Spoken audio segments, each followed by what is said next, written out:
दोस्तों, आज आप सुनेंगे सुरेंद्र मोहन पाठक जी के बहुत ही इंटरेस्टिंग नॉवल कॉन मैन का दूसरा भाग। इसका पहला भाग ऑलरेडी हमारे चैनल पर अपलोड किया जा चुका है। अगर आपने अभी तक उसे नहीं सुना है तो उसे सुनने के लिए ऊपर आई बटन पर क्लिक करें। तो आइए आज सुनते हैं उस नॉवल का दूसरा भाग। सुनील सनातन रोड पहुंचा। 22 नंबर इमारत मेन रोड पर ही। उसने फर्स्ट फ्लोर पर जाकर फ्रंट के फ्लैट की घंटी बजाई।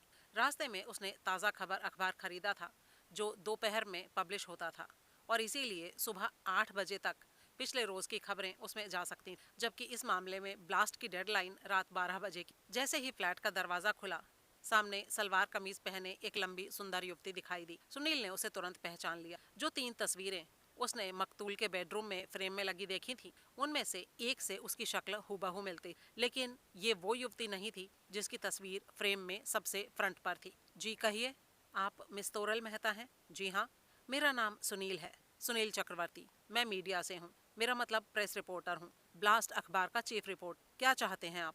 आपसे बस 2 मिनट बात करना चाहता हूँ। ठीक है, आइए। लड़की ने उसे ड्राइंग रूम में ले जाकर बैठा दिया और खुद सामने बैठ गई। कुछ लेंगे आप? जी नहीं, मैं तो शरबते दीदार से ही तृप्त हो गया हूँ। ओह, बातें तो काफी बढ़िया कर लेते हैं आप। जी हाँ, वो तो मैं कर ही लेता हूँ। ये बताइए, आप यहाँ अकेली रहती हैं? जी हाँ। क्यों? क्योंकि मैं इस शहर में अकेली हूँ। आपकी बैकग्राउंड कहाँ की है? मैं पंजाब से हूँ, पठानकोट से। मेरी फैमिली वहीं है। मैं यहाँ पर हूँ क्योंकि मेरी नौकरी यहाँ है। क्या नौकरी करती हैं आप? एक कॉल सेंटर में जॉब है। वो तो शिफ्ट की जॉब होती है ना? जी हाँ। और ऐसी जॉब्स में मेरे ख्याल से शिफ्ट्स रोटेट होती रहती हैं। जी हाँ मिस्टर सुनील, मेरी भी वैसी ही जॉब है, लेकिन मेरी प्रेफरेंस नाइट शिफ्ट है। लेकिन आमतौर पर तो लड़कियां नाइट शिफ्ट से परहेज करती हैं। करती होंगी। मुझे नाइट शिफ्ट पसंद है। नाइट शिफ्ट में मसरूफियत कम होती है। ओह, तो इसका मतलब दिन में आप घर पर ही होती हैं? आप इतने सवाल किस लिए पूछ रहे हैं मुझसे? देखिए मैडम, मैं आपको यकीन दिलाता हूँ कि मेरे सवाल बेवजह नहीं है। आप मुझे अपनी बात पूरी करने दीजिए। वजह खुद ब खुद आपके सामने आ जाएगी। मिस्टर सुनील, आप पहले मुझे वजह बताइए, और अगर नहीं बताना चाहते तो सामने दरवाजा वो रहा। अच्छा ठीक है, सुनिए। कुछ ऐसे हालात सामने आए हैं जिनको देखकर ये लगता है कि आपका एक कत्ल से वास्ता हो सकता है। क्या कहा आपने? कत्ल से वास्ता? मेरा? What the hell! मैं सच कह रहा हूँ। कल रात होटल स्टारलाइट में एक रेजिडेंट का कत्ल हुआ है। क्या आप अखबार नहीं पढ़ती हैं? नहीं, मैं 12 बजे सो के उठती हूँ, इसलिए नहीं पढ़ती। ये देखिए, ये है आज का अखबार। सुनील ने उसके सामने ताज़ा खबर अखबार रख दिया। आप तो ब्लास्ट के रिपोर्टर हैं ना? ये तो आपका अखबार नहीं है। जी नहीं, ब्लास्ट में सिर्फ कत्ल की न्यूज़ छपी है, और इसमें न्यूज़ के साथ मकतूल की तस्वीर भी छपी है। इसीलिए मैं ये अखबार लेकर आया हूँ। ज़रा गौर से देखिए इस तस्वीर को। क्या आप इसे पहचानती हैं? जी नहीं। अरे इतनी जल्दी मत कीजिए जवाब देने में मिस मेहता।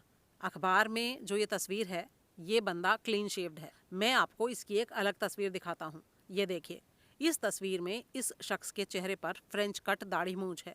शायद आप इस भेष में इसे पहचानती हो, या फिर मान लीजिए फ्रेंच कट की जगह इसकी फुल दाढ़ी हो, तो आपने इसे कहीं देखा हो। देखिए mister, full beard, half beard, no beard, मैंने इस आदमी को कभी नहीं देखा।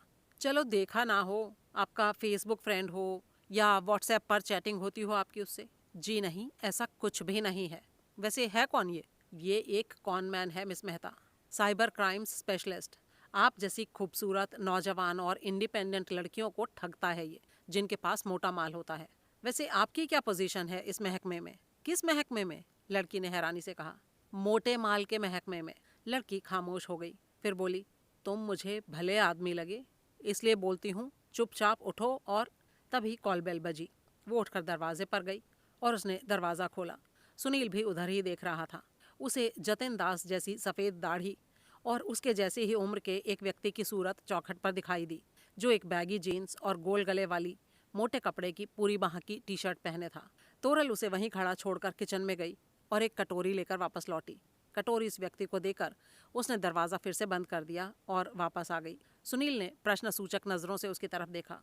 वो बोली, पड़ोसी थे मेरे, इसी फ्लोर पर रियर फ्लैट में मेरी तरह अकेले रहते हैं। चीनी मांगने आए थे। काफ़ी फेमस आर्टिस्ट हैं, दिन रात कैनवास ही पेंट करते रहते हैं। ओह, फेमस बोला आपने? नाम क्या है उनका? सफदर हुसैन। हाँ, नाम तो सुना है मैंने। ये वही है ना जो मकबूल फिदा हुसैन के स्टाइल को कॉपी करते हैं? जी हाँ, वही हैं। बहुत ही मिलनसार और खुशमिजाज आदमी हैं। बिरयानी बड़ी कमाल की बनाते हैं, और जब भी बनाएं तो मुझे ज़रूर इनवाइट करते हैं। तब तो लंच पर ही बुलाते होंगे आपको वो। जी हाँ, या फिर मेरे ऑफ वाले दिन डिनर पर, क्योंकि बाकी दिन तो डिनर के वक्त मैं घर पर होती नहीं। ओह, यानी आप दोनों पड़ोसियों का एक दूसरे के यहाँ आम आना जाना है, राइट? जी हाँ, ऐसा ही है मिस्टर सुनील। हाँ, तो आपके पड़ोसी के आने से पहले आप क्या कह रही थी कि मैं आपको भला आदमी लगा, इसलिए आप क्या बोलती हैं? जी हाँ, सुनिए, वैसे तो मेरी माली हैसियत मामूली है। कॉल सेंटर में एम्प्लॉई के बतौर मुझे 35,000 रुपये मिलते हैं, जो कि इतनी महंगी मेट्रोपॉलिटन सिटी में किसी खास गिनती में नहीं आते। लेकिन आपको पैसा घर भी तो भेजना पड़ता होगा, सुनील ने उसकी बात काटते हुए कहा। जी नहीं, मेरे घर वाले मेरी कमाई के मोहताज नहीं हैं। मैं असल में ये कहना चाह रही थी कि हाल ही में तकदीर ने मुझे एक सडन वेल्थ से नवाजा है, सडन भी और अनएक्सपेक्टेड भी। ओह, ऐसा क्या हो गया था? मैंने केबीसी में पार्टिसिपेट किया था। केबीसी मतलब कौन बनेगा करोड़पति में? जी हाँ। ओह, किस मुकाम तक पहुंची आप? मैंने 13वें सवाल पर क्विट किया था। टीडीएस काट के 22.5 लाख रुपए मुझे मिले थे। अरे वाह, मुबारक हो भाई। कब की बात है ये? 6 महीने पहले की। टीवी नहीं देखते आप? देखता तो हूँ कभी कभार, लेकिन केबीसी देखने का इत्तेफाक कभी नहीं हुआ। वैसे वो रकम आपके पास सेफ है अभी? जी हाँ, वो रकम मेरे बैंक में सेफ है। क्या आप बैंक स्टेटमेंट या पासबुक दिखा सकती हैं मुझे? जी नहीं, मैं बस ये चेक करना चाहता हूँ मिस कि इंटरनेट के ज़रिए आप किसी फाइनेंशियल स्विंडलिंग का शिकार तो नहीं हुई। अरे कहा ना भाई, नहीं हुई। अच्छा ये बताइए, कल रात 9 और 10 के बीच आप कहाँ थी? ये आप क्यों पूछ रहे हो? अरे एक मामूली सा सवाल है। जब आपने इतना कुछ मुझे बता दिया तो इस छोटी सी बात का जवाब देने में क्या परेशानी है? और मैं आपसे ये भी वादा करता हूँ कि इन सारे सवालों की वजह भी मैं आपको बता कर जाऊँगा। आप प्लीज़ मुझे बताइए, कल रात 9 और 10 के बीच आप कहाँ थी? कल मेरा ऑफ था, इसलिए मैं यहीं थी। रात को और कहाँ जाती? क्या आपके घर पर उस टाइम कोई आया या गया जो उस घड़ी आपके यहाँ होने की तस्दीक कर सके, या आप खुद किसी तरीके से तस्दीक कर सकती हैं इस बात की? लेकिन मुझे तस्दीक करने की ज़रूरत ही क्या है? मैंने किया क्या है? असल में मिस मेहता, बात यह है कि आप बहुत जल्दी पुलिस के फोकस में आने वाली हैं। क्या कहा आपने? मैं ये कह रहा हूँ कि बहुत जल्दी यहाँ पर पुलिस आएगी और ये दावा करेगी कि जिस शख्स को आप जानती पहचानती होने से इनकार कर रही हैं, कल रात उसकी मौत से जस्ट पहले आप उसके साथ थीं। ये सब क्या बकवास है? देखिए मिस मेहता, इस बात को मजबूती देने वाली एक बात सामने आई है जो पुलिस की नॉलेज में है और मेरी नॉलेज में भी है। मकतूल के पास से आपकी तस्वीर बरामद हुई, आपका नाम और फ़ोन नंबर भी मिला है। लड़की एक पल के लिए खामोश हो गई, फिर चिंतित भाव से बोली, सच कह रहे हो तुम? बिल्कुल सच। लेकिन अगर ये सब मिला भी है तो इसमें मैं गुनहगार कहाँ से साबित हो जाती हूँ? देखिए मिस, इन सारी बातों की वजह से कत्ल का इल्ज़ाम आपके ऊपर ही आने वाला है। ये तो खामखा की बात है भाई। ये बताइए, आप मंगला नाम की किसी महिला को जानती हैं, या किसी की जुबानी मंगला नाम की किसी महिला का जिक्र सुना है आपने? जी नहीं, बिल्कुल भी नहीं। आप ड्रिंक करती हैं? देखिए मिस्टर, डोंट गेट पर्सनल। इसमें पर्सनल की कोई बात नहीं है मिस मेहता, मामूली सवाल है। बताइए। हाँ, करती हूँ ड्रिंक। पूरी देवदासिनी हूँ। देवदासिनी मतलब? देवदास का फीमेल वर्जन हूँ। आप मजाक कर रही हैं? जी नहीं, इस शहर में कोई लड़की कामकाजी हो, इंडिपेंडेंट हो, अकेली रहती हो, तो सोशलाइज करने के लिए क्या वो इतना भी नहीं कर सकती? अच्छा ठीक है, ओके। आपकी फेवरेट ड्रिंक क्या है? मेरी फेवरेट ड्रिंक वो है जिसकी पेमेंट कोई दूसरा करे। बहुत बढ़िया, इसका मतलब है कुछ भी पी लेती हो? हाँ। विस्की भी? हाँ। फिर भी प्रेफर्ड ड्रिंक क्या है? डे टाइम में वॉडका, सांस ढले विस्की। अच्छा, मैं ये देख रहा हूँ मिस कि आप हाथ में अंगूठी नहीं पहनती। कोई खास वजह? हाँ, क्योंकि नहाते धोते वक्त अंगूठी के बीच साबुन फंस जाता है। मेरी स्किन बहुत सेंसिटिव है और मुझे इचिंग होती है, इसलिए नहीं पहनती। ओके।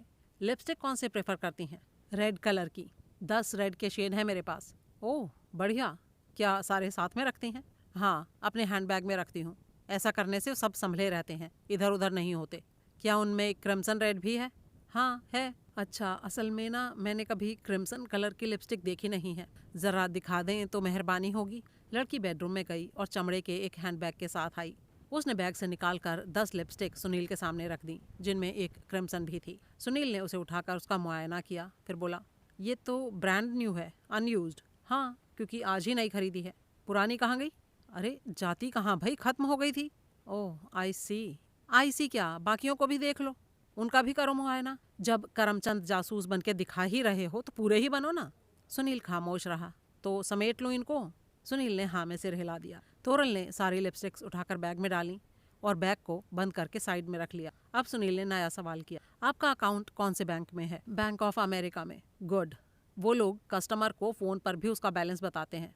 आप अभी बैंक में फोन कीजिए अपने मोबाइल से और उसको स्पीकर पर लगाकर अपना बैलेंस पूछिए ताकि मैं भी सुन सकूं।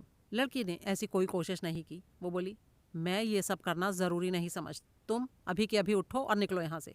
अच्छा ये बताइए, क्या आपके पास एक्स्ट्रा हाई हील की लाल रंग की कीमती सैंडल्स हैं? कीमत 32,000 रुपये। ओह माय गॉड, लगता है तुम तो जुकाम हो, पीछा ही नहीं छोड़ते हो। जी हाँ, सही पहचाना आपने, ऐसा ही हूँ मैं। अब जवाब दीजिए मेरी बात का। मैं इतनी महंगी सैंडल्स अफोर्ड नहीं कर सकती। जबकि केबीसी की विनर हैं आप, तब भी? हाँ, तब भी नहीं। और अगर गिफ्ट में मिले हो तो? मुझे इतनी महंगी सैंडल्स गिफ्ट में देने वाला मेरा कोई वाकिफ नहीं है। कहीं पड़ी पाई हो तो? What nonsense. कीमती सैंडल्स डिस्पोजेबल आइटम है, चिंगम का रैपर है जो कहीं पड़ी मिल जाएंगी। अच्छा ठीक है, गुस्सा मत खाइए। ये बताइए अपने फुटवेयर्स कहाँ रखते हैं आप? मेरे बेडरूम में एक वार्डरोब है, उसके बॉटम ड्रॉर में रखती हूँ। क्या मैं वहाँ एक नज़र डाल सकता हूँ? जी नहीं, मुझे नहीं लगता कि ऐसा करना ज़रूरी है। देखिए मिस तोरल, आप कत्ल के इल्ज़ाम को गंभीरता से नहीं ले रही हैं।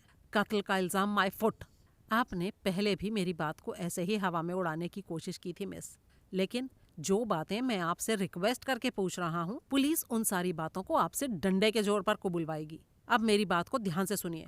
पुलिस के लिए आपकी बैंक अकाउंट पोजीशन जान लेना चुटकियों का काम होगा। अगर वहाँ बैलेंस कम हुआ तो ये कत्ल का अपने आप में ही एक उद्देश्य होगा। और फिर आपके घर की तलाशी में अगर नई एक्स्ट्रा हाई हिल की एक्सपेंसिव लाल सैंडल्स मिली तो उनका दर्जा होगा कॉर्पोरेटिंग एविडेंस का। प्लस मकतूल के कमरे में फ्रेम में लगी आपकी तस्वीर मिली है, एक स्क्रैच पैड पर लिखा आपका नाम और मोबाइल नंबर मिला है। ये सारी बातें पता है आपको कहाँ पहुँचाएंगी?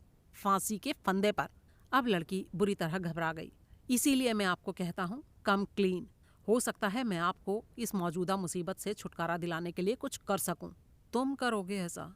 लेकिन क्यों करोगे? क्योंकि सारे जहां का दर्द हमारे जिगर में है, इसलिए। असल में madam, I am built that way, समझी? ऐसा ही हूँ मैं, जलेबी जैसा, मीठा लेकिन टेढ़ा मेढ़ा। तो अब बताइए, आप कुछ बताएंगी कि नहीं?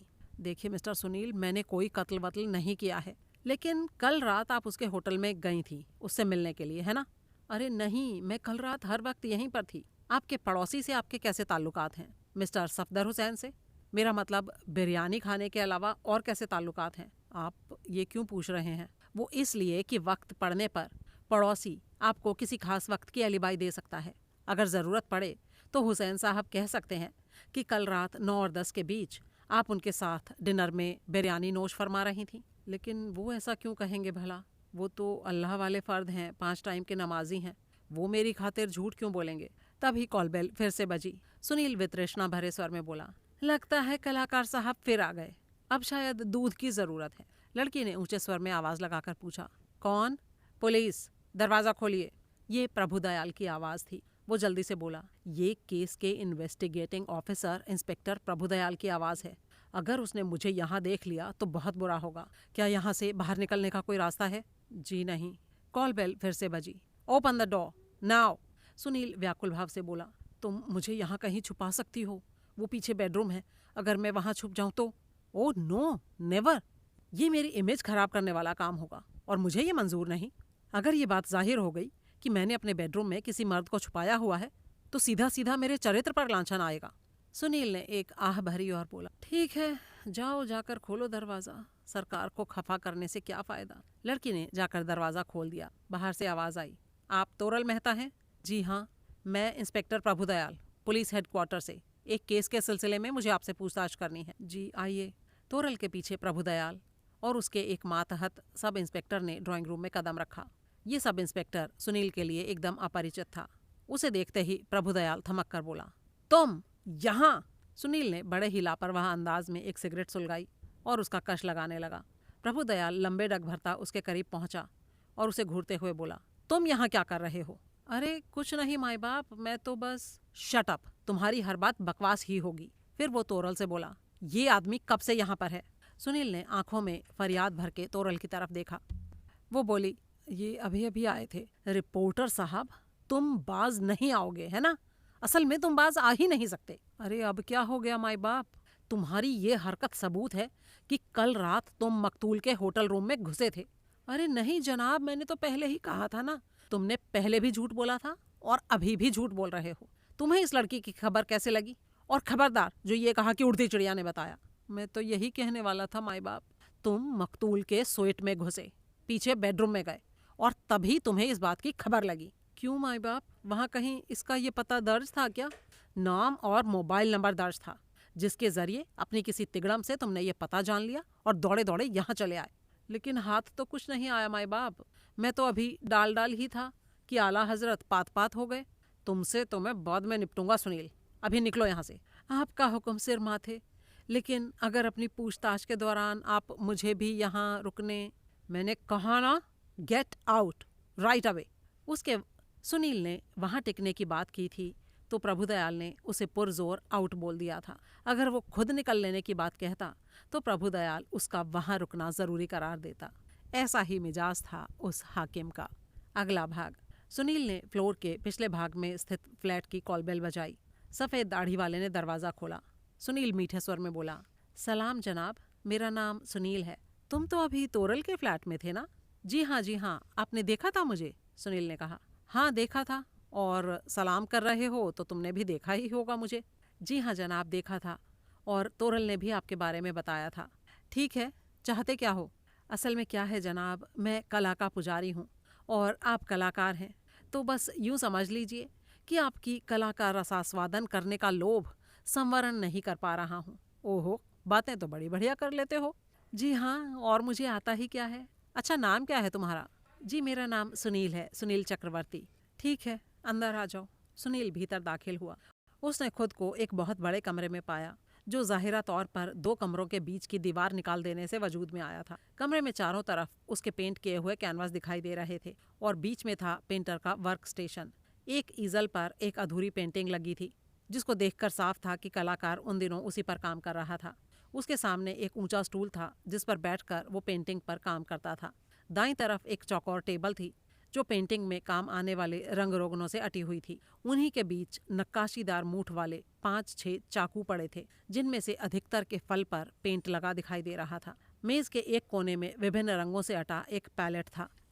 सुनील पेंटिंग में दिलचस्पी करने का बहाना करने लगा और उस दौरान कलाकार अधूरे कैनवास के सामने स्टूल पर जा बैठा। पेंटिंग्स के साथ 10 मिनट सुनील ने जहर मार किया, फिर कलाकार के पास वापस लौटा। तारीफ भरे स्वर में उसने कहा, बहुत बढ़िया साहब, आप तो मकबूल फिदा हुसैन से किसी कदर कम नहीं है। वो हंसा और बोला, अरे ये तो बहुत बढ़ा चढ़ा के कह दिया आपने। मैं तो हुसैन साहब की परछाई भी नहीं, मैं तो बस उनका एक छोटा मोटा शागिर्द हूँ। अच्छा चलिए, ऐसे ही सही, हुनरमंद लोग मॉडेस्ट होते ही हैं, वैसे ही आप भी हैं। अच्छा एक बात है, आपके ये जो चाकू हैं, इनके हैंडल बड़े ही खूबसूरत हैं। जी हाँ, इसीलिए तो ये यहाँ हैं। लेकिन इतने सारे चाकुओं का आप क्या करते हैं? असल में हैंडल की हाथ से की गई नक्काशी की वजह से ये मुझे अच्छे लगते हैं और फिर मेरे काम भी आते हैं। आपके काम आते हैं? वो कैसे? मैं इन्हीं से पेंटिंग करता हूँ। जी क्या मतलब? मतलब ये मिस्टर सुनील कि मैं अपनी पेंटिंग्स में ब्रश का इस्तेमाल नहीं करता। जरा ध्यान दोगे तो पाओगे कि मेरे स्टूडियो में ब्रश नाम की कोई चीज है ही नहीं। अरे ये तो कमाल है, सुनील ने कहा। कोई कमाल नहीं, आजकल ब्रश की जगह नाइफ एज पेंटिंग बनाने के लिए इस्तेमाल किया जाना आम बात है। लेकिन मैंने तो कभी नहीं सुना था कि पेंटिंग्स ब्रश की जगह चाकू से भी बनती हैं। तो अब सुन लिया ना बरखुरदार, अब भूलना मत इस बात को। जी नहीं, बिल्कुल नहीं भूलूंगा। लेकिन वैसे 1 2 3 4 5 6 7 ये नक्काशीदार हैंडल वाले 7 चाकू हैं आपके पास? अच्छा, मेरे पास 7 चाकू हैं? कलाकार ने थोड़ी हैरानी से कहा। सुनील ने और भी हैरानी से कहा, आपको मालूम नहीं है? अरे नहीं भाई, गिनती करके मुझे क्या लेना है, मैं तो जब जितनी ज़रूरत होती है खरीद लाता हूँ। कहाँ से लाते हैं आप इनको? ये तो मुश्किल से ही मिलते होंगे ना? सुनील ने पूछा। अरे नहीं, कोई मुश्किल नहीं है मिस्टर सुनील। सेंट्रल पार्क के नॉर्थ गेट के बाहर खाना बदोशों का ठिकाना है। वो लोग पटरी पर ऐसी एंटीक लगने वाले आइटम्स बेचते हैं। मैं अक्सर वहाँ का चक्कर लगाता हूँ और हैंडल पर किसी नई नक्काशी वाला कोई ना कोई चाकू दिखाई दे ही जाता है। ओह आई सी। अच्छा, सोनल से आपके काफ़ी मधुर संबंध हैं, है ना? जी हाँ, बड़ी अच्छी लड़की है वो, मेरी बेटी के जैसी है, और फिर पड़ोसन भी है। तो यहाँ तो आती जाती रहती होगी, है ना?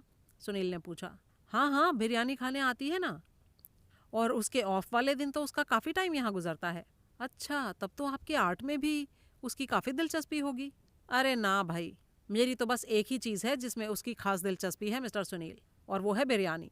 तुम भी आना कभी मेरी बनाई बिरयानी खाने। ठीक है सर, ज़रूर आऊँगा। अब मैं चलता हूँ, खुदा हाफिज। अगला भाग। सुनील यूथ क्लब पहुंचा। जब उसने रमाकांत के ऑफिस में कदम रखा तो वो अपनी एग्जीक्यूटिव चेयर पर ऐसे ढेर बनकर पड़ा था कि चेयर काफ़ी पीछे को झुकी हुई थी। उसने मेज़ की सबसे नीचे की ड्रॉर पर पैर टिकाए हुए थे, आंखें बंद थीं और होठों में एक ताज़ा सुलगता सिगरेट लगा था। सुनील को देखकर उसने सिगरेट होठों से निकाला और बोला, आ भाई काका बल्ली, जी आया नू, बै जा, तशरीफ टिका। सुनील एक कुर्सी पर बैठ गया। रमाकांत बोला, कल रात जब महफिल बर्खास्त हुई थी तो एक बड़ा खतरनाक ख्याल मेरे जहन में आया। अब भी मैं उसी का पुनरावलोकन कर रहा था। पुनरावलोकन? क्या कहने? सुनील ने कहा। देख ले, शुद्ध हिंदी बोली है इस बार। हाँ वाकई। वैसे ख्याल क्या आया था रमाकांत? ये कि मैं ड्रिंक करना छोड़ दूं। ओह, तो अब छोड़ रहे हो? है कमला माइयावा, तेरे को तो कोई बात सुनाना ही गुनाह है। ओए, इतना बड़ा फैसला कोई नशे में करता है? सुनील जोर से हंसा। हंस्याई कंजर। अब बोल, कैसे आया? अरे लंच करने आया भापा जी, और तुमसे मिलने। वैसे कल तुम्हारी काफ़ी ज़्यादा ही हो गई थी। अरे वो तो रोज़ ही होती है, लेकिन कल रोज़ वाली ज़्यादा से भी ज़्यादा हो गई थी। रमाकांत ने कहा। है मायावी, एक तो महफिल ही बड़ी रौनकी लगी थी, ऊपर से मैं मायावा शमये महफिल, तो बस हो गई ज़्यादा। हाँ, इसीलिए हिल के ना दिए, साफ टरका दिया मुझे। अब सॉरी टिका लेना। बोल, टिका ली? हाँ टिका ली। जिंदा रहे। अब तू हिलने को नहीं भी कहेगा तो भी मैं हिलूंगा। जहाँ बोलेगा तेरे साथ चलूंगा। अब बोल, कल क्या हुआ और आज अभी तक क्या हुआ? क्यों, जौहरी ने कुछ नहीं बताया तुम्हें? अरे वो तो मिला ही नहीं मुझे। उससे मिलने से पहले तो तू आ गया। अब अप टू डेट बोल, क्या हुआ? ओह, लगता है तुम्हें कत्ल की भी खबर नहीं है। कत्ल हो गया फिर से? ओहो, अब कौन प्यारा हो गया रबनू? अपना साइबर कॉनमैन आदित्य खन्ना उर्फ अंशुल खुराना। ओहो, किसने किया? कियारा सोबती ने तो नहीं कर दिया कहीं? हो भी सकता है और नहीं भी। सुनील ने एक सिगरेट सुलगाया और पूरा किस्सा तफसील से रमाकांत को सुनाया। जब वो खामोश हुआ तो रमाकांत बोला, कमाल है भाई, माया में मकतूल की एक शहर में इतनी वारदात करने की हिम्मत हुई, वो भी एक ही किस्म की। वो क्या कहता है तू? एक ही मॉडस अपरांडी के तहत? अच्छा, वैसे क्या ये कियारा झूठ बोलती हो सकती है? हाँ, क्यों नहीं हो सकती रमाकांत। ऐसे मामलों में तो लोग बाग झूठ ही बोलते हैं। अपनी जुबानी कौन कबूल करता है कि उसने कत्ल किया या उसके हाथों कत्ल हो गया? वैसे उसने औना पौना सच भी बोला था, लेकिन पूरा सच बोला इस बात पर मुझे शक है। तो उसकी क्लास क्यों नहीं लगा लेता? अभी नहीं, क्योंकि अभी एक और मर्डर सस्पेक्ट नमूदार हो गया है। वो लड़की जिसका नाम तूने तोरल मेहता बताया, वो? हाँ, उसने कुछ शक पैदा करने वाली बातें की थी, जिससे अपने अकाउंट का स्टेटस रिवील करने को तैयार ही नहीं थी, और कत्ल के वक्त के आसपास की उसके पास कोई एलिबाई नहीं थी, और उसके पास इस बात का भी कोई जवाब नहीं था कि मकतूल के पास उसका नाम और मोबाइल नंबर क्यों दर्ज था और उसकी तस्वीर उसके पास क्यों थी। ये काम उस लड़की को जाने बिना नहीं हो सकते? रमाकांत ने पूछा। हो सकते हैं, लेकिन फिर भी एक वजह तो होनी चाहिए ना। अरे तो ले, वजह तेरे वड्डे भापा जी सप्लाई कर देते हैं। यूं समझ ले कि मकतूल अपने नए शिकार के तौर पर उस लड़की की तरफ तवज्जो दे रहा था, लेकिन बस तवज्जो ही दे रहा था, अभी अपने मिशन में कामयाब नहीं हुआ था। अगर ऐसा था रमाकांत, तो लड़की को अपना अकाउंट स्टेटस छुपा कर रखने की क्या जरूरत थी? रमाकांत को कोई जवाब नहीं सूझा। सुनील फिर से बोला, एक और बात भी शक पैदा कर रही थी। उसकी क्रिम्सन लिपस्टिक गायब थी तो उसने नई खरीद कर उसकी कमी पूरी कर ली। अपनी ड्रिंकिंग हैबिट्स के बारे में भी कोई झूठ नहीं बोला। महंगे सैंडल्स की बाबत बोल दिया कि अफोर्ड नहीं कर सकती थी। यानी जिन बातों का जवाब बनता था उनके बारे में तो सब कह डाला, लेकिन जिनका जवाब नहीं बन रहा था उन बातों को उसने टाल दिया। अकाउंट स्टेटस रिवील करने के मामले में सबसे ज्यादा हुज्जत की। जरूर कुछ ऐसी बात है कि किसी वजह से वो पब्लिसिटी नहीं चाहती, अपने ऊपर फोकस नहीं चाहती। मैंने उसे अपना परिचय ब्लास्ट के चीफ रिपोर्टर के तौर पर दिया था। अगर वो मेरे सामने अपना मुंह खोलती तो उस पर फोकस भी बनता और उसकी पब्लिसिटी भी होती। ओ, इसीलिए ना बोली बिब्बी। हाँ बिल्कुल। और वड्डे कलाकार के फैंसी चाकुओं की बाबत क्या कहता है तू? उस बारे में अभी कुछ कहना ठीक नहीं होगा रमाकांत। यहाँ से मैं पुलिस हेडक्वार्टर जाऊंगा और मालूम करूंगा कि पुलिस ने मर्डर वेपन के बारे में क्या स्टेटमेंट जारी की है। उसके बाद ही कोई फैसला करूंगा। अब अगर तुम रात की पी हुई के खुमार से आज़ाद हो गए हो तो मैं कोई संजीदा बात करूं? ओह, कोई काम बताएगा? तो कौन सी आफत टूट पड़ेगी। ये मत भूलो कि कियारा सोबती को तुमने ही मेरे सिर पर थोपा है। ओए माँ सदके, लंबी लंबी क्यों छोड़ रहा है? तू जमजम काम बता, जिन्ने मर्जी काम बता। तो सुनो, लैंडलाइन के नंबर से हमें किसी का पता जानना हो तो टेलीफोन डायरेक्टरी में एक ऐसी हेल्पलाइन दर्ज है जहां से नंबर बताकर जाना जा सकता है कि वो नंबर कहाँ काम कर रहा है। अगर नाम से पता जानना हो तो वो डायरेक्टरी में ही दर्ज होता है, या वो भी डायरेक्टरी इंक्वायरी के नंबर से जाना जा सकता है। मोबाइल नंबर के सिलसिले में इस बारे में क्या किया जा सकता है? रमाकांत ने कुछ पल सोचा, फिर बोला, मालको, मोबाइल कहाँ चल रहा है ये तो सर्विस प्रोवाइडर ही बता सकता है, लेकिन वो बताएगा? मेरे ख्याल से तो नहीं, क्योंकि मैंने भी ऐसी कोशिश की थी और उधर से साफ बोला गया कि सब्सक्राइबर के नाम पते जैसी इन्फॉर्मेशन को सीक्रेट रखा जाता है और इसे किसी को बताया नहीं जा सकता। अरे ये बात तो तू रहने दे काका बल्ली, मैं अपनी आई पे आ जाऊँ ना तो बुरे के घर तक पहुँच के दिखा सकता हूँ। फौरन पहुँच के दिखा सकते हो? ना जी, फौरन तो नहीं, पापड़ तो बहुत बेलने पड़ेंगे। यानी कि टाइम लगेगा। अगर कामयाब हुए भी तो एक अरसा लेकर होगे। हाँ वो तो है, लेकिन माजरा क्या है? माजरा ये है रमाकांत कि जैसा मैंने अभी तुम्हें बताया, मकतूल के मोबाइल में उसके फेवरेट्स के कॉलम में 5 नाम और नंबर दर्ज थे। उनमें से एक तोरल मेहता के नाम का खुलासा तो जैसे तैसे हो गया है और कियारा सोबती के नाम को खुलासे की जरूरत नहीं है, लेकिन अभी 3 नाम और नंबर और हैं जिनके बारे में हमें कोई जानकारी नहीं मिली है, जबकि इस केस की तह तक पहुंचने के लिए वो जानकारी मिलना जरूरी है। मुझे पता होना चाहिए कि ये प्रहलाद राज, काव्या और देवीना कौन है और कहाँ पाए जाते हैं, ताकि मैं उनसे मिल सकूं और ये मालूम कर सकूं कि वो मकतूल के लिए इतने इम्पोर्टेंट क्यों थे कि उनके नाम और नंबर उसकी फेवरेट्स लिस्ट में थे, और क्या कत्ल से उनका कोई ताल्लुक था कि नहीं। अगर नहीं था तो कत्ल के वक्त के आसपास ये सब कहाँ थे? अरे प्यारियो, ये तो मैं मालूम कर लूँगा। हाँ रमाकांत, कर लोगे, लेकिन उसमें तुम्हें टाइम लगेगा, ढेर सारा। लेकिन एक तरीका ऐसा है जिससे हमें ये जानकारी आनन फानन हासिल हो सकती है। मेरी बात को ध्यान से सुनो। मकतूल के मोबाइल के इन फेवरेट नंबरों के बारे में जो बात मुझे पता चली है वो पुलिस को भी पता चली होगी, है कि नहीं? हाँ वो तो है, बिल्कुल। तो अब ये बोलो कि जो मोबाइल सर्विस प्रोवाइडर है वो राजनगर की पुलिस से वो जानकारी शेयर करने से क्या इनकार करेगा? अरे सवाल ही नहीं पैदा होता काका बल्ली, जो पूछा जाएगा वो तो दौड़ के बताएगा। तो समझ लो पुलिस को ये जानकारी हासिल हो चुकी है। अब ये बताओ कि पुलिस के लिए ये काम जो इतना मामूली सा है, उस काम के लिए क्या प्रभुदयाल खुद भाग दौड़ करेगा? नहीं, वो अपने किसी मातहत को हुक्म फरमाएगा। यानी कि जो हमारे काम की जानकारी है वो सिर्फ प्रभुदयाल के ही पास नहीं है, उसके किसी जूनियर के पास भी है। हाँ वो तो समझा, पर तू कहना क्या चाहता है? मैं ये कहना चाहता हूँ कि पुलिस हेडक्वार्टर में जो तुम्हारा भेदिया है, जिसने वहाँ से जानकारी निकलवाने के मामले में तुम्हें कभी नाउम्मीद नहीं किया, तो अब वो भला क्या करेगा? हाँ वो तो ठीक है सुनील, लेकिन मेरा जो भेदिया है वो फोकट में काम नहीं करता, फीस चार्ज करता है हर काम की, और वो भी बड़ी फीस। इस केस में नकदऊ का कोई इंतजाम या जुगाड़ है तेरे पास? अरे तुम तो जानते ही हो ना रमाकांत की नहीं है। वो बेचारी लड़की जो पहले से ही 19 लाख रुपए गंवा के हटी है। हाँ तू बड़ा आया हिमायती उसका। आया नहीं भापा जी, बनाया गया। मेरे बड्डे भापा जी ने उसे मेरे सिर पर थोपा है।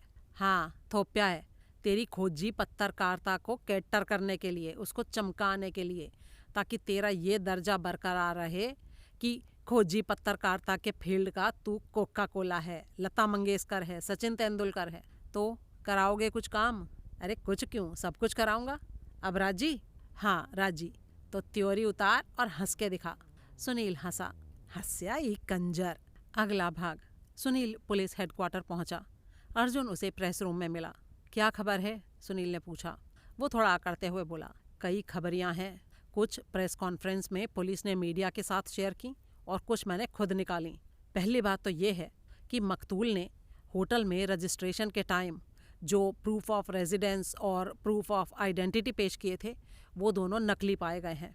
प्रूफ ऑफ रेजिडेंस के तौर पर उसने मुंबई का वोटर आई कार्ड पेश किया था और उसकी फ़ोटोकॉपी जमा की थी। प्रूफ ऑफ आइडेंटिटी के तौर पर उसने मुंबई से ही जारी आधार कार्ड पेश किया था और उसकी फ़ोटोकॉपी जमा की थी। पुलिस की तफ्तीश में दोनों ही कार्ड नकली पाए गए हैं। दोनों कार्डों पर उसकी तस्वीर ही अपनी थी, बाकी सब कुछ नकली था। दोनों ही कार्डों पर नल बाजार मुंबई का पता दर्ज था, जो कि गलत था।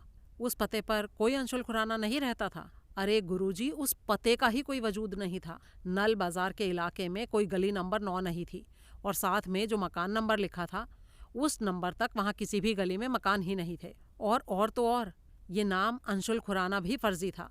और ये बात बड़े अनोखे तरीके से सामने आई थी। आपको तो पता ही है कि मीडिया में सिर्फ ताज़ा खबर अखबार में मकतूल की शक्ल छपी थी, क्योंकि वो दोपहर को पब्लिश होता है।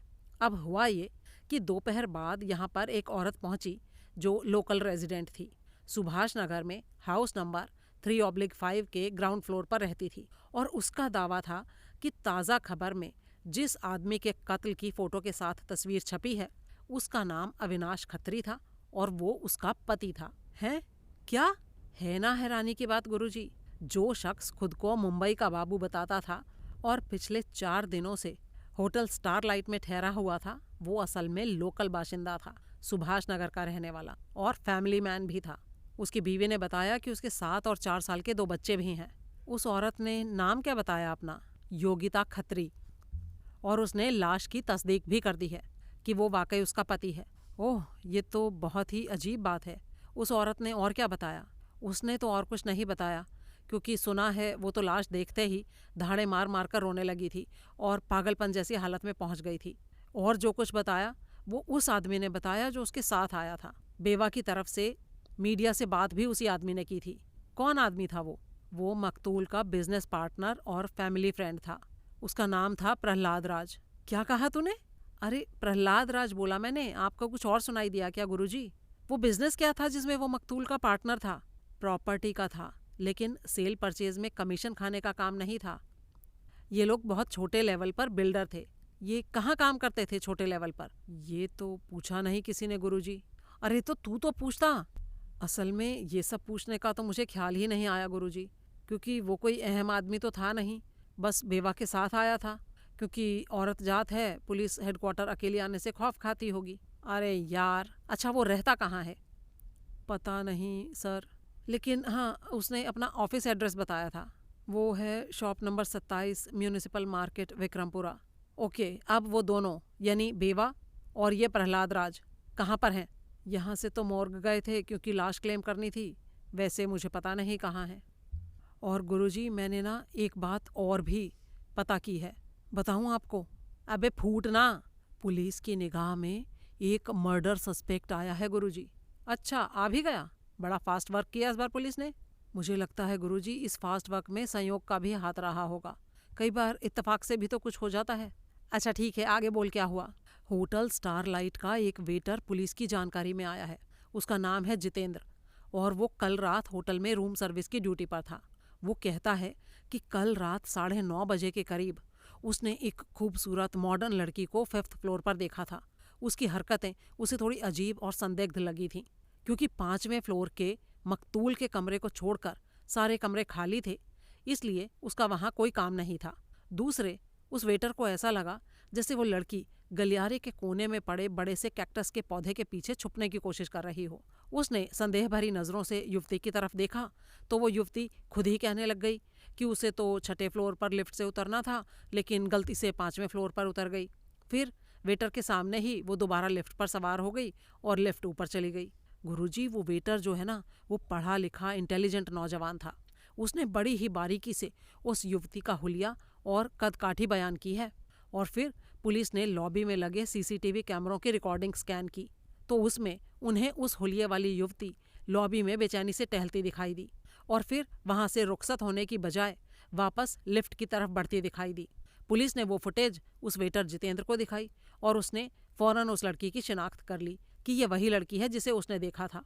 अब पुलिस ने वो फुटेज अपने कब्जे में कर ली है, और पूछताछ के लिए उस लड़की को हिरासत में लिया जाना बस वक्त की बात है। क्या पूछताछ? क्या पुलिस उसे मर्डर सस्पेक्ट करार दे रही है? बहुत मुमकिन है कि दे। राजनगर की 1 करोड़ की आबादी है। पुलिस घर घर जाके सीसीटीवी फुटेज से निकाली शक्ल को पहचानेगी? हैं, अरे ऐसा भी कहीं होता है गुरुजी। ऐसा करने में तो 6 महीने लग जाएंगे। मुझे लगता है वो उस युवती के बारे में सूरत के अलावा भी कुछ जान गए हैं। क्या जान गए हैं? वो तो मुझे नहीं पता गुरुजी। ठीक है, तुझे नहीं पता, लेकिन मुझे पता है। लेकिन छोड़ वो किस्सा, उस बारे में फिर बात करेंगे। अभी एक और बात बता। प्रभु दयाल कहीं फील्ड में था, क्या वो लौट आया है? हाँ, लेकिन आप क्यों पूछ रहे हैं? क्योंकि मुझे उससे मिलना है। चल अब तू जा यहाँ से, मुझे कुछ काम करना है। 21 सीढ़ियाँ चढ़कर सुनील पहली मंजिल पर पहुंचा, जहां प्रभुदयाल का ऑफिस था। वो अपने कमरे में ही था। बंदा हाजिर हो सकता है? कमरे में दाखिल होते हुए सुनील बोला। प्रभुदयाल माथे पर बल डालते हुए बोला, हमेशा हाजिर होकर ही पूछता है बंदा, पूछ कर तो हाजिर होता नहीं। खैर आओ बैठो। Thank you. कैसे आए हो? जी खता बख्शवाने आया हूँ। यानी कबूल करते हो कि वारदात वाले कमरे में घुसे थे? अरे नहीं माई बाप, मैं तो बस ये कहना चाहता था कि मुझे आपसे पहले सनातन नगर में तोरल मेहता के फ्लैट पर मौजूद नहीं होना चाहिए था। जब ये बात जानते हो समझते हो तो क्यों थे मौजूद वहाँ? खैर चलो ये बताओ, उस लड़की के बारे में जाना कैसे तुमने? क्योंकि तुम्हारे कहने के हिसाब से अगर तुम मकतूल के होटल रूम में नहीं घुसे थे तो तुम्हें तोरल मेहता की खबर आखिर लगी कैसे? वो तो हुजूर हाउसकीपिंग स्टाफ से लगी। 5वीं मंजिल पर रूम्स के डेली मेकअप के लिए ट्रॉली लेकर जो औरत वहाँ हाउसकीपिंग की ड्यूटी करती है वो मेरी वाकिफ़ है। अच्छा, कैसे वाकिफ़ है? वो मुझे राखी बांधती है, मुँह बोली बहन की तरह, इसीलिए बस मेरा लिहाज करती है। ये तुम्हारी एक और सुनीलियन पुड़िया है, अच्छे से जानता हूँ मैं। लेकिन बको, आगे बको। वो असल में क्या था कि अपनी रूम मेकअप करने की ड्यूटी में उस औरत की नज़र बेडरूम की टेबल पर पड़ी थी, जिस पर वो तोरल का नाम और फ़ोन नंबर लिखा स्क्रैच पैड उसे पड़ा दिखाई दिया था। उसकी मेमोरी बड़ी ही फोटोग्राफिक है। नाम और नंबर उसे याद रह गए, जो उसने बाद में मुझे बताए। वाह रिपोर्टर साहब, बड़े 30 मार खां बनते हो और इतनी वाहियात कहानी गढ़कर सुना रहे हो। मैं अभी के अभी तुम्हें होटल लेके चलूं और कहूं कि ये बात अपनी उस मुंह बोली बहन से मेरे सामने कहलवाओ तो वो कहेगी? अरे इस टाइम हाउसकीपिंग स्टाफ ड्यूटी पर नहीं होता है ना, कभी तो होता है, अगला सवेरा भी आना होता है कि नहीं। लेकिन तब तक तो तुम किसी को सिखा पढ़ा लोगे। मैं तुम्हें अच्छी तरह से जानता हूँ और इसीलिए फिर से कहता हूँ कि बेकार की बातों में वक्त ज़ाया मत करो। अगर तुम्हारे अंदर थोड़ी सी भी शराफत बची है तो साफ बोलो, क्या बात थी जो तुम्हें कल होटल स्टारलाइट लेकर गई थी? सुनील ने बेचैनी से पहलू बदला। प्रभुदयाल ने उसे गहरी नजरों से देखा और फिर बोला, फिर से किसी डैम्सेल इन डिस्ट्रेस के सगे वाले बने हुए हो क्या? सुनील ने इस बार भी कोई जवाब नहीं दिया। इंस्पेक्टर बोला, देखो जो कुछ मैं कह रहा हूँ उसे गौर से सुनो और समझो। अब ये देखो कि तुम यहाँ पर क्यों आए हो, क्योंकि ताज़ा केस के बारे में तुम मुझसे ऐसी जानकारी हासिल करना चाहते हो जो तुम्हारे अखबार के काम की हो, ठीक है ना? जी हाँ। और अब तुम कौन हो? अब ये मत कहना कि तुम मीडिया हो, तुम भेड़ों में भेड़ हो, कईयों में एक हो। तो तुम्हें ऐसा क्यों लगता है कि पुलिस को तुम्हें अलग से ब्रीफ करना चाहिए? क्योंकि आप मेरे दोस्त हो, सुनील थोड़ा हकलाते हुए बोला। बहुत बढ़िया, तो जिसे हम दोस्त समझते हैं उसके साथ हमें ऐसे पेश आना चाहिए जैसे तुम आ रहे हो, सिर्फ झूठी बकवास करके। अरे जनाब, आप तो आज मेरी बोलती ही बंद किए दे रहे हो, सुनील ने थोड़ा हकलाते हुए कहा। बिल्कुल नहीं, गलत ख्याल है तुम्हारा। मैं तुम्हारी बोलती बंद नहीं करना चाहता, बल्कि तुम्हारी बोलती को और मुखर करना चाहता हूँ। जानकारी का दरिया एक तरफ नहीं बहता है। अब या तो इस केस से तुम्हारा जो भी वास्ता है वो सच सच बयान करो तो तुम्हें बदले में कुछ मिल सकता है, वरना नीचे प्रेस रूम में जाकर बैठो और इंतज़ार करो कि पुलिस का पीआरओ कब मीडिया को ब्रीफ करता है। यानी अगर मैं तब तक कुछ सच सच बयान करूं तो जानकारी का दरिया उधर से इधर भी बहेगा? सुनील ने पूछा। हाँ बिल्कुल बहेगा। तो सुनिए, आपका अंदाज़ा सही है इंस्पेक्टर, ये मामला मुसीबत में पड़ी हसीना का ही है। और फिर सुनील ने तमाम किस्सा बयान कर दिया, लेकिन ये फिर भी कबूल नहीं किया कि वो मकतूल के होटल रूम में घुसा था। इस बार प्रभुदयाल ने भी उस बात पर जोर नहीं दिया। आखिर में सुनील बोला, अब बराए मेहरबानी फ़कीर की झोली में भी कुछ डालिए। सबसे पहले तो उस फूलदान के बारे में ही बता दीजिए, क्या उस पर कोई फिंगरप्रिंट्स मिले हैं?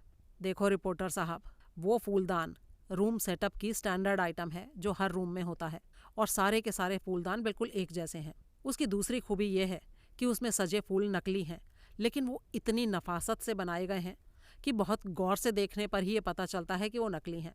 रूम क्लीनिंग की प्रक्रिया में उन फूलदानों को डेली झाड़ा पोंछा जाता है और कॉलिन मारकर उसके पीतल को चमकाया जाता है। इसी वजह से उसके ऊपर से फिंगरप्रिंट्स के 2 क्लियर सेट्स मिले हैं, जो कि फूलदान की तरफ अगर फौरन तवज्जो ना दी गई होती तो अगले रोज़ की क्लीनिंग में पुंछ गए होते।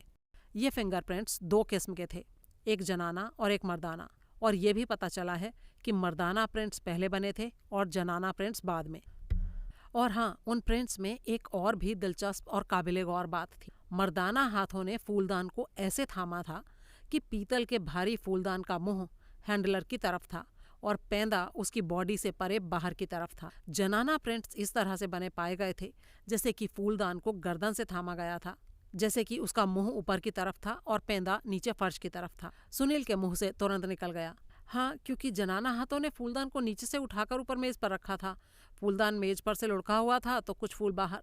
ये कहते कहते उसने अपने होठ काट लिए। प्रभुदयाल असहाय भाव से गर्दन हिलाते हुए बोला, तुम बाज नहीं आ सकते, तुम आ ही नहीं सकते बाज। सुनील थोड़ा खिसियाते हुए बोला, अब क्या करूं? एएसएम जो ठहरा। एएसएम मतलब? आदत से मजबूर। लेकिन अब जाने भी दीजिए ना माए बाप। क्या भूल गए कि लिंक रोड वाले स्टॉक ब्रोकर के केस में?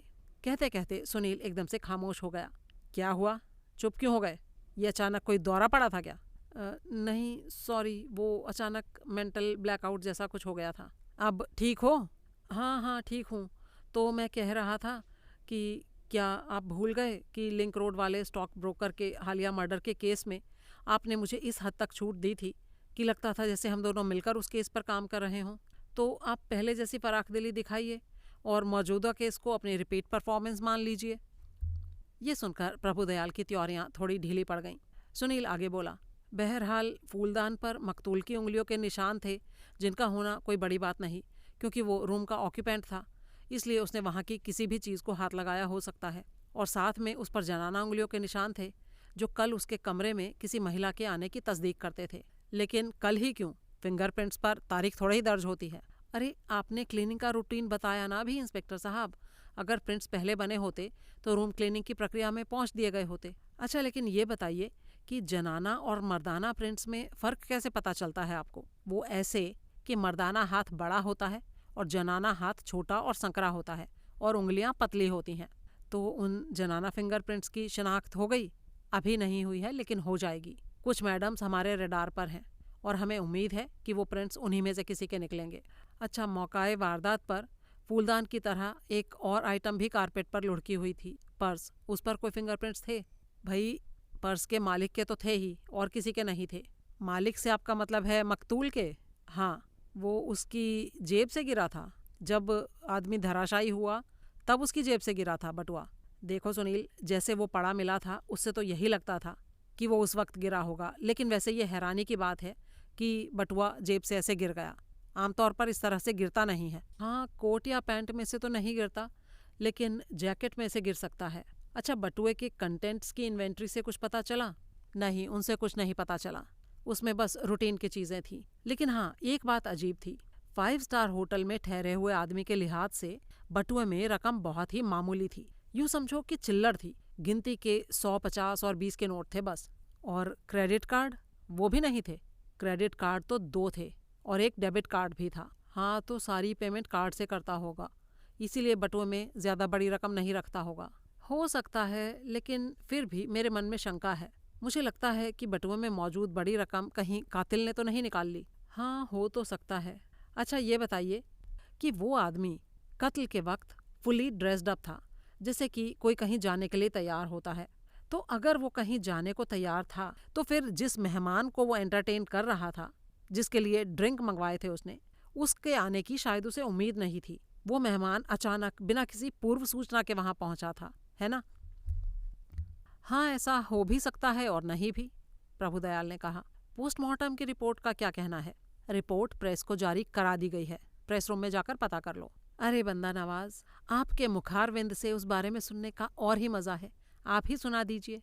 ओफो, तुम भी ना। पोस्टमार्टम की रिपोर्ट से पहली खास बात तो ये पता चली है कि मकतूल की छाती पर चाकू से एक नहीं 2 वार हुए थे। दूसरा वार होने के बाद चाकू उसके जिस्म में ही छूट गया था या छोड़ दिया गया था, और उसकी वजह से मकतूल की ट्वीड की जैकेट इस तरह से खिंच गई थी कि पहले वार से जिस्म में बना सुराख जैकेट की ओट में आ गया था और वो जैकेट को सरकाए बिना दिखाई देने वाला नहीं था। पहले वार के बाद जब चाकू जिस्म से खींचा गया तो बकौल पुलिस डॉक्टर जिस्म से खून का फव्वारा सा छूटा होगा, जिसकी वजह से खून के छींटे जरूर वार करने वाले यानी कातिल की पोशाक के फ्रंट पर भी पड़े होंगे। दूसरे वार से ऐसा नहीं हुआ था क्योंकि खंजर ने उसके बाद जिस्म में बने सुराख को यूं समझो कि प्लग कर दिया था। ऑटोप्सी सर्जन ने कत्ल का वक्त 9 और 10 के बीच का मुकर्रर किया है, लेकिन हमारी पकड़ में एक ऐसा जरिया आया है जो इस वक्फे को कम कर सकता है। 9:15 बजे रूम सर्विस के वेटर ने मकतूल के ऑर्डर पर वहाँ स्कॉच विस्की के 2 ड्रिंक्स पहुँचाए थे। वेटर का नाम जितेंद्र है और वो कहता है कि सर्विस के लिए वो कमरे में दाखिल नहीं हुआ था। उसके कॉल बेल बजाने के जवाब में रूम का ऑक्यूपेंट दरवाजे पर आया था। उसका वाउचर उसने साइन किया था, वेटर को 20 रुपए की टिप दी थी और ड्रिंक्स की ट्रे को खुद लेकर वेटर को डिसमिस कर दिया था। ओह, यानी वेटर को ये नहीं पता कि अंदर जो मेहमान था वो औरत था या मर्द? नहीं, वेटर को ये नहीं पता है, और कोई था भी कि नहीं ये भी नहीं पता। ओह, आई सी। मकतूल ने दोनों ड्रिंक्स अपने लिए भी तो मंगाए हो सकते हैं, लेकिन हाई एंड होटल्स के रूम्स में मिनी बार होता है। अगर उसे खुद ही विस्की पीनी थी तो वो मिनी बार से ले सकता था। हाँ, कर तो सकता था, लेकिन हो सकता है मिनी बार में जो ब्रांड हो वो उसकी पसंद का ना हो, और इसीलिए उसने रूम सर्विस पर अपनी पसंद के ब्रांड का ऑर्डर कर दिया हो। एक साथ 2 ड्रिंक्स का? हाँ, उसने 2 ड्रिंक्स तो ऑर्डर किए, लेकिन ये पक्के तौर पर नहीं कहा जा सकता कि दोनों ड्रिंक्स खुद उसके लिए थे या एक किसी मेहमान के लिए। वैसे कत्ल को अगर ध्यान में रखा जाए तो किसी मेहमान के ही वहां होने की संभावना ज्यादा है जिसने कि उसका कत्ल किया। और हाँ, एक बात और रिपोर्टर साहब, ये बात है चाकू के बारे में। वो चाकू किसी ब्रांड नेम की असेंबली लाइन का प्रोडक्शन नहीं था, वो हैंडमेड चाकू था। उसके ऊपर की जो नक्काशी थी वो भी हैंडमेड थी, और हमें खबर लगी है कि ऐसे चाकू राजनगर में पटरी पर आम मिलते हैं। लेकिन चाकू किस तरह से बनकर वजूद में आया ये अहम बात नहीं है। अहम बात ये है कि उस चाकू पर ऑयल पेंट के निशान थे। ये सुनते ही सुनील एकदम से सतर्क हो गया। ऑयल पेंट के निशान थे? हाँ, और वो ऑयल पेंट के निशान ऐसे थे सुनील कि वो नंगी आंखों से नहीं देखे जा सकते थे, क्योंकि उनके ऊपर खून की परत चढ़ गई थी। माइक्रोस्कोपिक एग्जामिनेशन में ऑयल पेंट डिटेक्ट हुआ था, चाकू के फल पर भी, और फल और हैंडल के जोड़ के करीब हैंडल पर भी। लेकिन ऐसे पेंट लगे चाकू का होटल में मकतूल के कमरे में क्या काम? सुनील ने कहा। जरूर कातिल उसे अपने साथ लाया होगा। ओह, तो इसका तो ये मतलब हुआ कि ये पहले से इरादा करके किया गया कत्ल है। कातिल घर से ही ये प्लानिंग करके आया था। हाँ, लगता तो ऐसा ही है, लेकिन कौन होगा ये कातिल? अभी कुछ नहीं कहा जा सकता। अभी तो कत्ल हुए 24 घंटे भी नहीं हुए, तफ्तीश पूरी तरह से मुकम्मल नहीं हुई है। हाँ ठीक है, अब मेहरबानी करके उस बात पर आइए जो आपने कहा था कि आगे आएगी। हाँ, मैंने चाकू के पहले वार से जिस्म से खून का फवारा छूटे होने की संभावना जाहिर की थी, और कहा था कि जिस्म से यूं उछल पड़े खून के छींटे हमलावर के ऊपर भी पड़ने लाजमी थे, क्योंकि चाकू का वार एकदम नज़दीक से ही किया जा सकता है, लेकिन उसे फासले से फेंक कर भी तो मारा जा सकता है। सुनील ने कहा। अगर ऐसा होता तो वार 2 नहीं हुए होते। ये बात तर्क की कसौटी पर खरी नहीं उतरती कि किसी ने फासले से चाकू फेंक कर मारा, फिर करीब आया, जिस्म में से चाकू खींचा और फिर से वार किया, या चाकू खींचकर काफी परे हटा और फिर से फेंक कर वार किया। जी हाँ, ये बात तो आप ठीक कह रहे हैं। तो आपकी राय में कातिल कोई ऐसा शख्स हो सकता है जिसका पेंट से कुछ काम पड़ता हो? अभी तो कुछ नहीं कहा जा सकता सुनील। और माई बाप, खून के छींटे कातिल के जिस्म पर पड़े, आप इस बात को किसी और वजह से अहमियत देते जान पड़ते हैं। वो बात क्या है? देखो, जब मकतूल ने चेक इन किया था तो वो अपनी एक बाह पर एक ओवरकोट डाले था। इस बात की तस्दीक होटल के फ्रंट डेस्क से भी हुई है, और उस बेल बॉय से भी हुई है जिसने मेहमान को 4थी मंजिल के उसके कमरे में पहुंचाया था। बेल बॉय कहता है कि उसने खुद उस ओवरकोट को एक हैंगर पर लटकाकर वार्डरोब में टांगा था। 1 मिनट इंस्पेक्टर, मैं बीच में टोक रहा हूँ, लेकिन राजनगर में तो ओवरकोट पहनने लायक ठंड पड़ती ही नहीं, और पीछे वो खुद को मुंबई से आया बताता है, वहाँ भी ओवरकोट वाली ठंड नहीं पड़ती। और 100 बातों की एक बात कि वो मुंबई से तो आया ही नहीं था, वो तो लोकल बाशिंदा था, और उसकी बीवी इस बात की तस्दीक कर चुकी है। तो फिर वो ओवरकोट क्यों था उसके पास? तुम बताओ, तुम्हारी राय में वो ओवरकोट उसके पास क्यों था?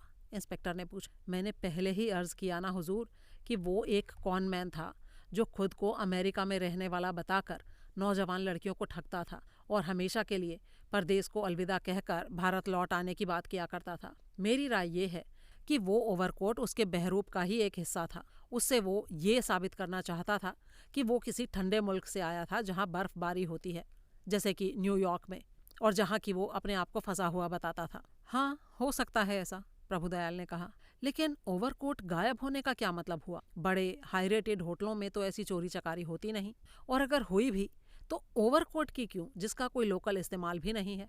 प्रभुदयाल सिर्फ मुस्कुरा दिया। माई बाप, मैं आपसे फिर कह रहा हूँ कि जो माल बढ़िया है वो आपने अलग बांध के रखा है। ऐसी कोई बात नहीं है मिस्टर सुनील, ये कोई बड़ी पेचीदा घुंडी नहीं है। दिमाग अप्लाई करोगे तो सब समझ में आ जाएगा। बस क्लू इस बात में है कि कातिल की ड्रेस का फ्रंट खून के छींटों से अटा था। सुनील ने तुरंत उत्साहित भाव से चुटकी बजाई। ओह आई गॉट इट, उसने वो ओवरकोट इसलिए पहना ताकि खून के छींटे उसके नीचे छुप जाएं। बहुत बढ़िया।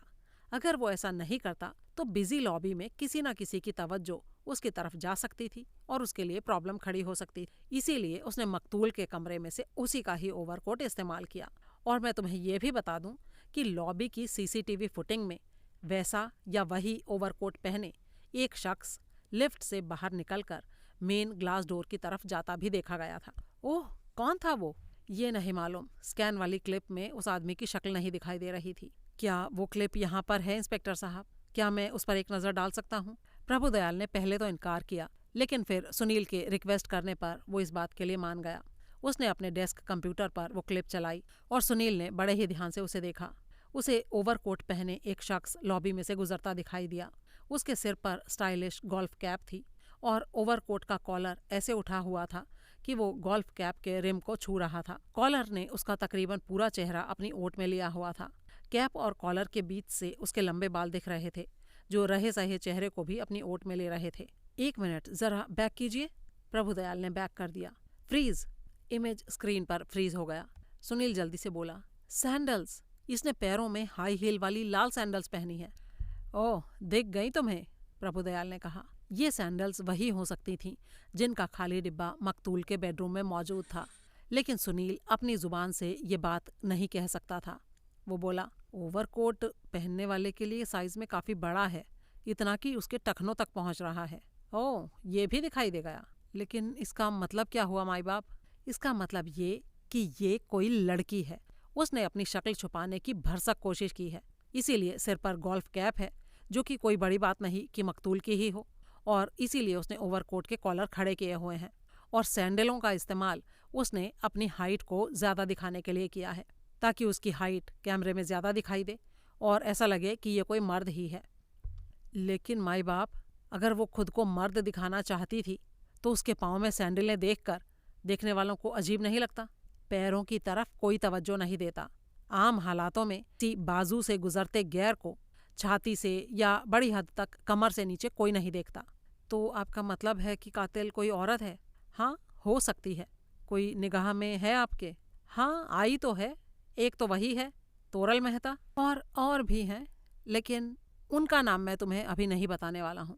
अच्छा ठीक है, लेकिन ये तो बता दीजिए कि क्या चाकू के ऊपर से भी कोई फिंगरप्रिंट्स मिले हैं?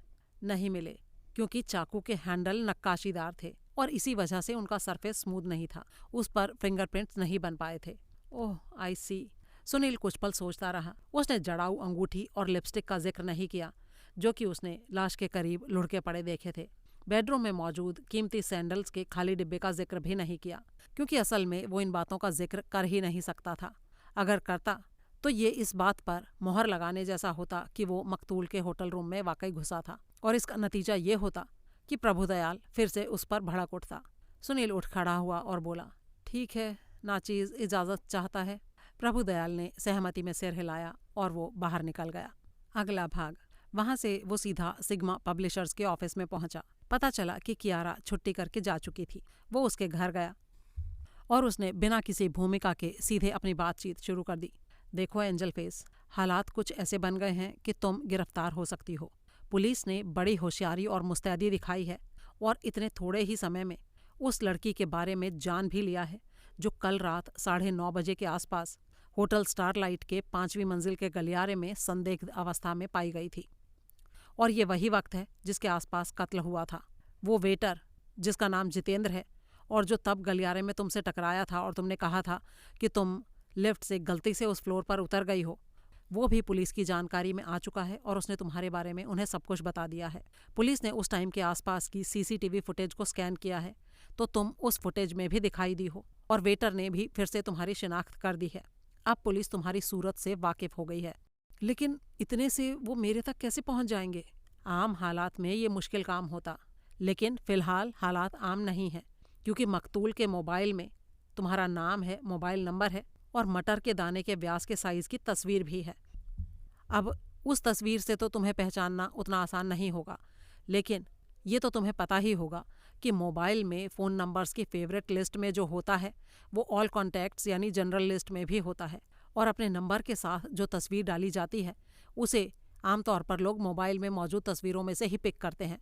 यानी फ़ोटोज़ के कॉलम में तुम्हारी तस्वीर भी ज़रूर होगी, और वो तस्वीर मटर के दाने जितनी नहीं बल्कि फुल साइज़ की होगी।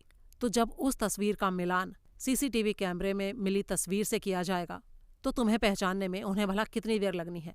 और उसके बाद वो अपने पुलिस के दबदबे से चुटकियों में सर्विस प्रोवाइडर के रिकॉर्ड से जान लेंगे कि मकतूल के मोबाइल में दर्ज तुम्हारी सूरत, नाम और नंबर की मालकिन कहाँ रहती है। लेकिन इतने से भी मैं कातिल थोड़े ही साबित हो जाऊंगी। लेकिन पुलिस तुमसे इस बात का जवाब तो मांगेगी ना कि तुम रात के उस वक्त वहाँ होटल में क्या कर रही थी। उस 5वीं मंजिल पर होटल का सिर्फ एक ही मेहमान ठहरा हुआ था और वो था मकतूल। तुम उससे वाकिफ होने से कैसे इनकार करोगी? मैं इनकार कर दूंगी। ठीक है, कर देना, लेकिन फिर वहाँ अपने मौजूद होने की वजह क्या बताओगी? मैं सोच लूंगी कुछ। अच्छा, चुटकियों में सोच लोगी या फिर पहले से ही सोच कर रखी है कोई वजह? नहीं, मैंने पहले से नहीं सोची है। लेकिन तुमको पता है ना कि मैं कातिल नहीं हूँ। हाँ, मुझे पता है, लेकिन तुम्हें पुलिस के सामने ये साबित करके भी तो दिखाना होगा। उनके पास तुम्हारे ऊपर संदेह करने के बहुत सारे कारण हैं, और कत्ल के केस में संदेह के आधार पर भी गिरफ्तारियां होती हैं, और एक बार पुलिस के फेर में आ जाने पर बड़ों बड़ों के कसबल निकल जाते हैं। कैसे करोगी तुम अपने आप को निर्दोष साबित? कियारा का चेहरा एकदम पीला पड़ गया। सुनील ने पूछा, जब तुम मकतूल के कमरे में दाखिल हुई थी तो लाश के करीब तुमने कोई फूलदान लुढ़का पड़ा देखा था? तुमने फूलदान के बारे में पहले भी पूछा था। हाँ, पूछा था, अब फिर पूछ रहा हूँ, जवाब दो। नहीं देखा। ऐसा फूलदान जिसे तुमने नीचे से उठाकर सेंटर टेबल पर रखा हो? नहीं, सेंटर टेबल पर तो ऐसा फूलदान पहले से मौजूद था। अच्छा ठीक है, तुमने उस फूलदान को हाथ लगाया था? नहीं तो। अच्छा, तुमने लाश के करीब कोई बटुआ लुढ़का पड़ा देखा था? नहीं, मेरी तो नज़र नहीं पड़ी ऐसी किसी चीज़ पर। सच बोल रही हो? हाँ बिल्कुल। सुनो मिस्टर सुनील, मेरा दिल बहुत घबरा रहा है। क्या तुम सचमुच मेरे लिए कुछ नहीं कर सकते? देखो, मैं सिर्फ इतना कर सकता हूँ कि ब्लास्ट के जरिए तुम्हारी बेगुनाही की दुहाई दूं, और वो मैं करूँगा, लेकिन तुम्हें गिरफ्तार होने से मैं नहीं रोक सकता। ओह, तो फिर इन हालातों में मुझे क्या करना चाहिए? मेरी सलाह मानोगी तुम? हाँ, मानूंगी। तो मौजूदा हालात में तुम्हें मेरी नेक राय ये है कि इससे पहले कि पुलिस तुम तक पहुँचे, तुम पुलिस तक पहुँच जाओ। इस तरह पुलिस की नज़रों में तुम्हारी अच्छी साख बनेगी। मैं पुलिस के पास जाऊं? वो तो तुम्हें तभी चले जाना चाहिए था जब तुमने लाश देखी थी। लेकिन तब तो वो मुझे ही कातिल समझ लेते। वो तो अब भी समझ रहे हैं, है कि नहीं? और दूसरी बात ये कि तुम एक बहुत ही ज़रूरी जानकारी दबाए बैठी हो। सिर्फ तुम ये बात जानती हो कि मरने वाला तुरंत नहीं मरा था। दम निकलने से पहले एक नाम लेकर मरा था, एक लफ्ज़ मंगला बोलकर मरा था, और ये एक बहुत ही ज़रूरी बात है जो पुलिस की जानकारी में आनी चाहिए। लेकिन ये सब बातें आपने मुझे पहले क्यों नहीं बताई? जब मैंने आपको इस बारे में बताया था तब मुझे ये नहीं पता था कि तुम इतनी जल्दी पुलिस के फोकस में आ जाओगी। मेरा ये ख्याल था कि जब तक पुलिस का ध्यान तुम्हारी तरफ जाएगा तब तक तो असली कातिल गिरफ्तार हो चुका होगा, और इस बात की ज़्यादा अहमियत ही नहीं रह जाएगी कि तुम्हें क्या खास बात मालूम थी। तो अब आपकी राय ये है कि मैं खुद पुलिस के पास जाऊँ? हाँ, क्योंकि इसी में तुम्हारी भलाई है। लेकिन वो ये नहीं पूछेंगे कि मैं फ़ौरन उनके पास क्यों नहीं गई? पूछेंगे। तुम ये कहना कि तुम घबरा गई थी, लाश देखकर सकते में आ गई थी, और फिर जब तुम्हारे होश हवास ठिकाने आए तब तुम्हें लगा कि पुलिस के पास जाना तुम्हारा फ़र्ज़ बनता था, और साथ ही जो कुछ तुम्हें मालूम था वो भी पुलिस को बताना तुम्हारा फ़र्ज़ था। इन सारी बातों से तुम्हारी अच्छी साख बनेगी, और इसी वजह से वो तुम्हारी इस गलती को नज़रअंदाज कर देंगे कि तुम फ़ौरन पुलिस के पास नहीं गई थी। और हाँ, एक काम और करना, सीधे पुलिस हेडक्वार्टर जाना और वहाँ पर इंस्पेक्टर प्रभु दयाल से मिलने की मांग करना, क्योंकि वही इस केस का इन्वेस्टिगेटिंग ऑफिसर है। मैं उसे अच्छी तरह से जानता हूँ, और इसी बिना पर कहता हूँ कि वो तुम्हारे साथ रीजनेबली पेश आएगा, बशर्ते तुम अपनी मर्जी से सब कुछ सच सच बयान करो। कियारा कुछ देर सोचती रही, फिर उसने मरे से स्वर में कहा, ठीक है, मैं तुम्हारी राय पर अमल करने को तैयार हूँ। तभी कॉल बेल बजी, दोनों सकपका गए, और जब दरवाज़ा खोला गया तो सामने इंस्पेक्टर प्रभु दयाल अपने 2 सब इंस्पेक्टर्स के साथ खड़ा हुआ था। दोस्तों, इससे आगे की कहानी के लिए सुने नॉवल कॉनमैन का तीसरा भाग।